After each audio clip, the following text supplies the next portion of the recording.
موسیٰ علیہ السلام کے دور میں دو بھائی، دونوں مچھیرے ایک ہی جگہ سمندر میں جال ڈالتے ہیں. ایک کے جال میں صرف چند مچھلیاں پھنستی ہیں اور دوسرے کا جال جب بھی باہر آتا ہے تو اس میں ایک مچھلی بھی اور ہونے کی گنجائش ہی نہیں ہوتی، یعنی پل بھرا ہوا آتا ہے. ایک بندہ بہت زیادہ جو ہے وہ موسیٰ علیہ السلام کے ارد گرد ہے اور ایک بندہ گناہ گار ہے. اب جو نیک آدمی ہے نا وہ اس کے جال میں کم مچھلیاں پھنستی ہیں، اور جو گناہ گار ہے اس کے جال میں جو ہے وہ بہت زیادہ مچھلیاں پھنستی ہیں. یہاں پہ لوگوں کو نا ایمبیگوٹیز ہوں گی، اس کو پورا واقعہ سن کے سمجھیے گا کہ یہ اسرائیلیات میں کیوں ہے. جب رسول اللہ صلی اللہ علیہ وآلہ وسلم کو یہ واقعہ سنایا گیا تو آپ مسکرائے کیوں؟ حدیث میں ہے یہ واقعہ، اور رسالت مآب کو انہوں نے یہ واقعہ سنایا تو رسالت مآب کے چہرے پہ مسکراہٹ آئی. تو وہ مسکراہٹ کیوں آئی اس کو سمجھیے گا. اس لیے کیونکہ یہ لوگ جو ہے نا یہ سمجھ لیں گے کہ جی گناہ گار کو تو زیادہ رزق دے دیا اور نیکوکار کو کم دیا. اس کی وجہ بتاتا ہوں.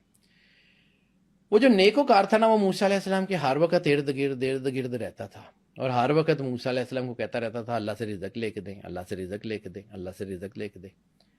آپ کوہ طور پہ جاتے ہیں، آپ اللہ سے کہتے نہیں ہیں اللہ مجھے رزق نہیں دیتا، میں اتنی کوشش کرتا ہوں. وہ میرا بھائی ہے، وہ بھی وہیں جال ڈالتا ہے، اس کے پاس اتنا رزق ہے، مجھے اللہ نے اتنا نہیں دیا ہوا.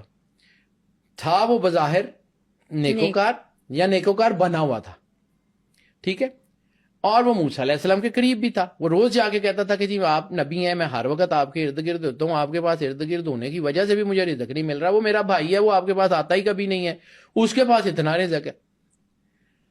ایک دن اس نے موسیٰ علیہ السلام کو زچ کر دیا. آپ کوہ طور پہ جا رہے تھے، وہ بھائی آ گیا، عبادت گزار تھا، جو کچھ بھی تھا اس کو اپنی عبادت گزاری پہ زوم بھی بڑا تھا کہ میں نیک آدمی ہوں، میں موسیٰ علیہ السلام کا اتنا مہتی ہوں، تو میرا بھائی جو ہے وہ تو کچھ بھی نہیں کرتا، اتنا رزق اس کے پاس، میرے پاس ہے ہی نہیں. ایک دن وہ آ گیا، اس نے کہا موسیٰ علیہ السلام آپ کوہ طور پہ جا رہے ہیں، اللہ سے یہ پوچھ کے آئیے گا کہ مجھے اتنا رزق کیوں نہیں دیتا، اس کو اتنا کیوں دیتا ہے. دونوں بھائی ہیں، ایک ماں باپ کی اولاد ہیں، ایک ہی جگہ پہ جال ڈالتے ہیں، اس کی مچھلیاں زیادہ ہوتی ہیں، میری تھوڑی ہوتی ہیں. موسیٰ علیہ السلام کوہ طور پہ گئے تو بائبل میں ایک ورس ہے کہ he who the God who can pass the camel through the needle's hole, کہ اللہ وہ ہے جو سوئی کے نکے سے اونٹ کو نکال سکتا ہے. ٹھیک ہے، یہ اس ورس کا وجہ تسمیہ بتا رہا ہوں. موسیٰ علیہ السلام جب اوپر گئے تو کہا یا اللہ یہ میرا جو ہے وہ ماننے والا ہے، تیری بھی عبادت کرتا ہے، رزق کے ہاتھوں پریشان ہے، تو اس کے رزق کا کوئی بندوبست کر دے. اللہ نے کہا میں ضرور کر دوں گا، لیکن تجھے یہ بات بتانا چاہ رہا ہوں کہ میں اس کو کم رزق کیوں دیتا ہوں اور اس کے بھائی کو زیادہ رزق کیوں دیتا ہوں. اس کا جواب میں تمہیں بعد میں دوں گا، لیکن ایک کام اب آپ نے میرا کرنا ہے. موسیٰ علیہ السلام کوہ طور پہ گئے، انہوں نے بندے کی عرضی پیش کی. اللہ نے کہا کہ اس کا جواب میں تمہیں دیتا ہوں، لیکن اب ایک کام میرا کرنا ہے. نیچے جاؤ تو اس کو کہو کہ جب میں اوپر سے کوہ طور سے نیچے آ رہا تھا نا تو میں نے دیکھا کہ سوئی کے نکے سے اونٹ گزر رہا ہے. وہ جب موسیٰ علیہ السلام کوہ طور سے نیچے آئے تو وہ بندہ جو عبادت گزار تھا وہ پہلے ہی نیچے کھڑا تھا کہ اللہ نے آج میری دعا کا جواب دینا، میں سنوں تو صحیح. تو موسیٰ علیہ السلام نے جا کے بتایا کہ جی اللہ نے تمہاری دعا کا جواب نہیں دیا.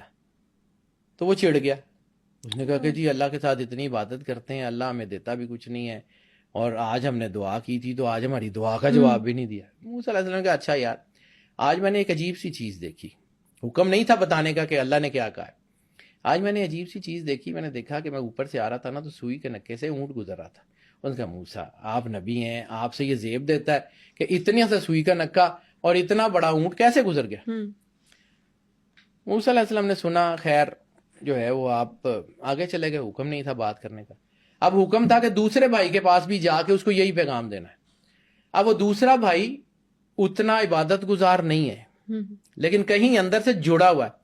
اس نے دور سے آتا ہوا دیکھا اللہ کا نبی میرے گھر، میں گناہ گار آدمی، اللہ کا نبی میرے گھر میں آ رہا ہے.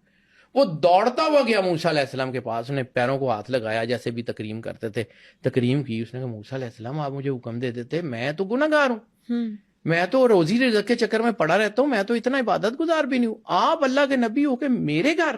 انہوں نے کہا اللہ نے حکم دیا ہے کہ میں تیرے گھر آؤں. اللہ نے حکم دیا، بات میں بعد میں سنوں گا، آپ میرے لیے بہت مقدس ہیں، آپ تشریف لائیں، کھانا کھائیں. وہ لے کے آیا، ہاتھ دھلائے، کھانا پیش کیا، پاؤں دھلائے موسیٰ علیہ السلام کے پاس بیٹھ گیا.